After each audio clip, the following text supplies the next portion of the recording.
ನಾನು ಬಾಣಲೆಗೆ ಎಣ್ಣೆಯನ್ನು ಹಾಕಿ ಕಾಯಿಸುತ್ತಿದ್ದೇನೆ. ನಾನು ಇವತ್ತು ಬೆಂಡೆಕಾಯಿ ರಾಯ್ತವನ್ನು ಮಾಡುತ್ತೇನೆ. ಬಾಣಲೆಯಲ್ಲಿ ಎಣ್ಣೆಯನ್ನು ಕಾಯಲು ಇಟ್ಟಿದ್ದೇನೆ. ಇದಕ್ಕೆ ಸಾಸಿವೆ ಮತ್ತು ಅರಿಶಿಣವನ್ನು ಹಾಕುತ್ತೇನೆ.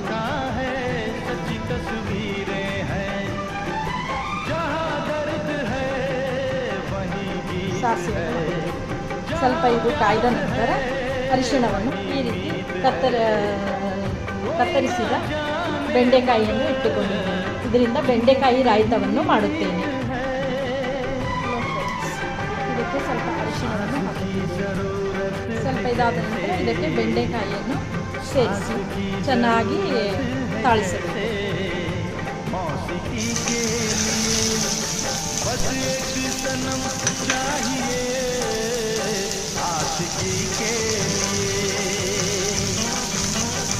ಇದಕ್ಕೆ ತಾಳಿಸುತ್ತಾ ಸ್ವಲ್ಪ ಅಚ್ಚು ಖಾರದ ಪುಡಿ ಉಪ್ಪನ್ನು ಹಾಕಿ ಚೆನ್ನಾಗಿ ತಾಳಿಸಬೇಕು.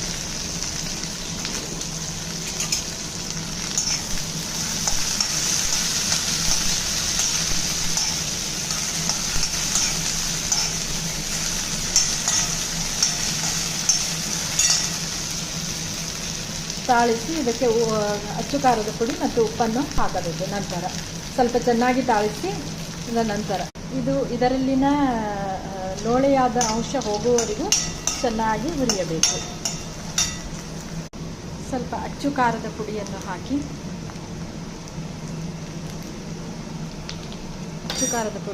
ಚೆನ್ನಾಗಿ ತಾಳಿಸಬೇಕು. ಮತ್ತು ಸ್ವಲ್ಪ ಉಪ್ಪನ್ನು ಕೂಡ ಹಾಕಬೇಕು.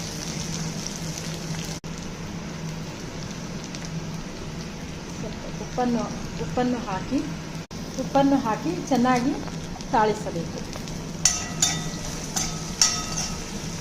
ಮತ್ತು ತಣ್ಣಗಾದ ನಂತರ ಇದಕ್ಕೆ ಮೊಸರನ್ನು ಸೇರಿಸಿ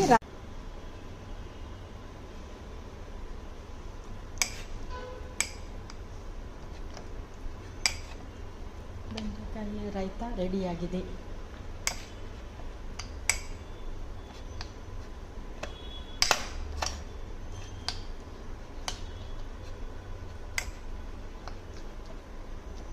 ಇದಕ್ಕೆ ಮೊಸರನ್ನು ಸೇರಿಸಿದ್ದೇನೆ. ಬೆಂಡೆಕಾಯಿ ರಾಯ್ತ ರೆಡಿಯಾಗಿದೆ.